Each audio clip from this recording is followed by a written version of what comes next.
Bismillahirrahmanirrahim. Assalamualaikum warahmatullahi wabarakatuh. Perkenalkan, nama saya Albi. Di sini saya akan menjelaskan mengenai kedudukan siswa dalam kelompok, artinya ranking, dalam menentukan ranking siswa.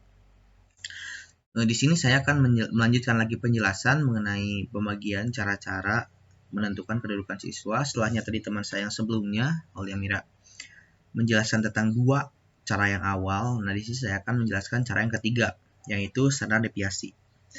Adalah penentuan kedudukan dengan membagi kelas atas kelompok-kelompok. Tiap kelompok dibatasi oleh suatu standar deviasi tertentu.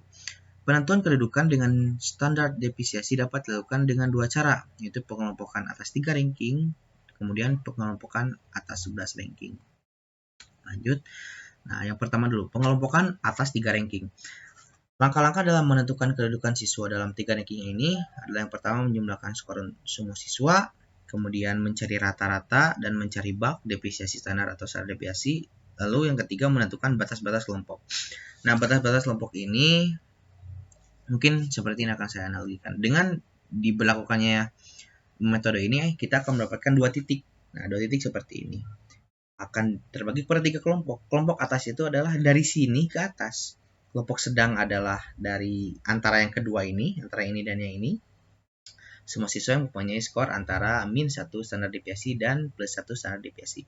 Kemudian kelompok yang kurang itu adalah dari sini. Nah, dari sini ke bawah, yaitu siswa yang memiliki skor kurang dari 1 standar deviasi. Yang mendapatkan 1 dan yang kurang. Min 1 standar deviasi dan yang kurang. Nah, mencari min atau X di sini. Jadi untuk mencari nilai rata-rata tinggal menjumlah semua skor kemudian dibagi dengan banyaknya siswa yang memiliki skor itu. X di sini sama dengan sigma X per N. Dan itu banyaknya siswa ya.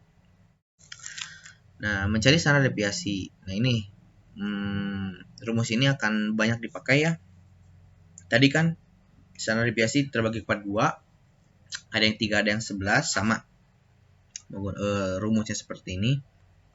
Dan di cara yang keempat pun kita masih menyinggung rumus dari standar deviasi ini. Nah, berikut keterangannya. Sigma X kuadrat per N, mungkin teman-teman juga sudah tahu ya bagaimana cara membaca dan cara mengerjakannya. Tiap skor dikuadratkan lalu dijumlahkan dengan N. Kemudian lalu yang kedua ini adalah sigma X per N kuadrat. Jadi semua skor jumlahkan terlebih dahulu barulah dikuadratkan yang terakhir.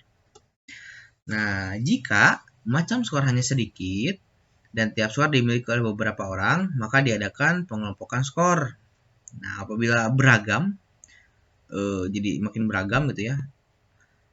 Kita langsung kepada contoh.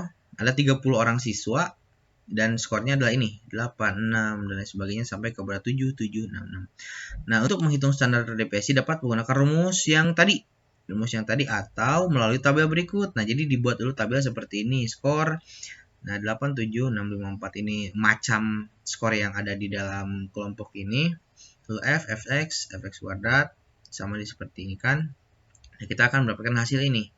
Setelahnya ditambahkan ini, setelahnya dikalikan, kemudian dibagi kepada 30. 30 itu jumlah semua skor ya. Nah, didapatkanlah hasil yang ini. Nah, apabila digunakan tabel seperti ini, kita tinggal memasukkan saja nilai-nilai ini kepada rumus. Nah, namun akan rumus yang lain, min sigma fx per n.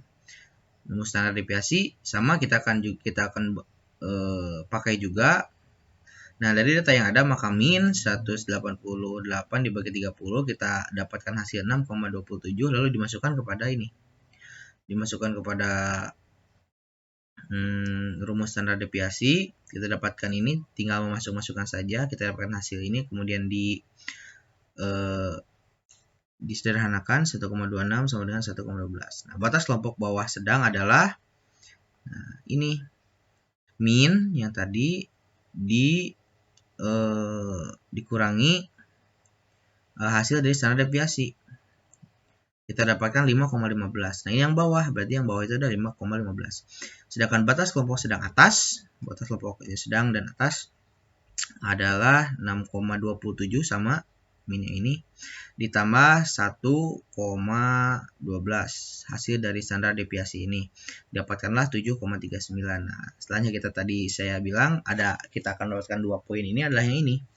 adalah yang 3,79 dan 5,15. Nah, didapatkanlah kesimpulan kelompok atas semua siswa yang mempunyai skor di atas 7,39 ke atas. Ada 8 orang, ada 4 orang, itu skor 8.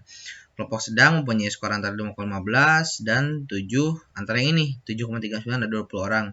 Kemudian kelompok bawah siswa yang mempunyai skor 5,15 ke bawah, 5,15 dan yang ke bawahan ada 6 orang. Nah, seperti itu. Lanjut kepada yang rank 11 ini sama saja, cuman lebih dikembangkan saja. Ini untuk pegangannya. Nah, ini untuk standar deviasi untuk setiap skala ditambahkan ini. Jadi lanjutan dari yang tadi kemudian ditambahkan yang ini, dikolaborasikan dengan ini. Nah, untuk ranking 11 dengan skala 0 adalah siswa yang memiliki skor lebih kecil dari ini. Jadi terus ke bawah gitu ya. Lebih kecil dari minus 2,25 standar deviasi. Nah, jadi untuk yang 11 itu hanya pengembangan saja, pengembangan dari yang awal yang 3 dikolaborasikan dengan rumus yang awal. Nah, kita masuk kepada cara yang keempat, standar skor atau Z-score, yaitu angka yang menunjukkan perbedaan skor seseorang dari mean dengan standar deviasinya. Standar skor lebih mempunyai arti dibandingkan dengan skor itu sendiri karena telah dibandingkan dengan suatu standar yang sama. Untuk menentukan Z-score harus diketahui rata-rata skor dari kelompok dan standar deviasi dari skor tersebut. Nah, standar deviasi disinggung juga, pasti juga akan dibahas lagi standar deviasi ini. Nah, makanya akan selalu muncul rumus yang ini. Nah, kita akan dapatkan rumus ini, Z X min M dibagi standar deviasi. Z itu adalah nilai baku, nilai yang didapatkan oleh siswa. Contoh, langsung pada contoh saja. Dari 10 orang siswa tercatat skornya sebagai berikut. Nah, ada 50, 55, 63, 60, 37, 45, 70, 30, 40, serta 50. Kita cari dulu rata-ratanya. Kita tambahkan dulu semuanya. Didapatkan hasil 500 dibagi 10 orang. Kita dapatkan 50, rata-ratanya 50. Nah, maka secara deviasi sama ya. Seperti yang tadi, kita masukkan hasil yang ini, dimasukkan kepada skor ini. Untuk cara-caranya, nah seperti ini ya runtutannya, tapi di sini disingkat saja. Maka kita dapatkan hasil yang demikian. Dikurangi.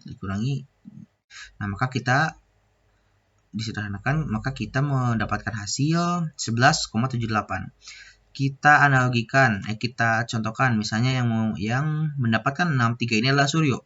Suryo yang mempunyai skor 63, maka Z-skornya adalah, nah ini 63 itu adalah nilai dari Suryo dikurangi 50 adalah rata-rata, kemudian dibagi 11,78.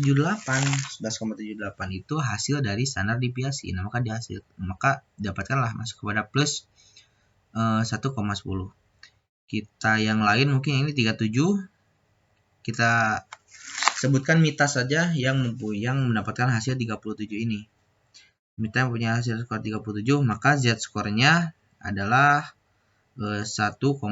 37 skor Mita dikurangi 50 rata-rata dibagi standar deviasi, didapatkanlah min 1,10. Nah, penerapan Z-score ini banyak digunakan dan menentukan kejuaraan seorang apabila kebetulan jumlah nilainya sama. Nah, mengapa demikian? Karena ini standar atau Z-score ini lebih mempunyai arti dibandingkan dengan skor itu sendiri, karena telah dibandingkan dengan suatu standar yang sama.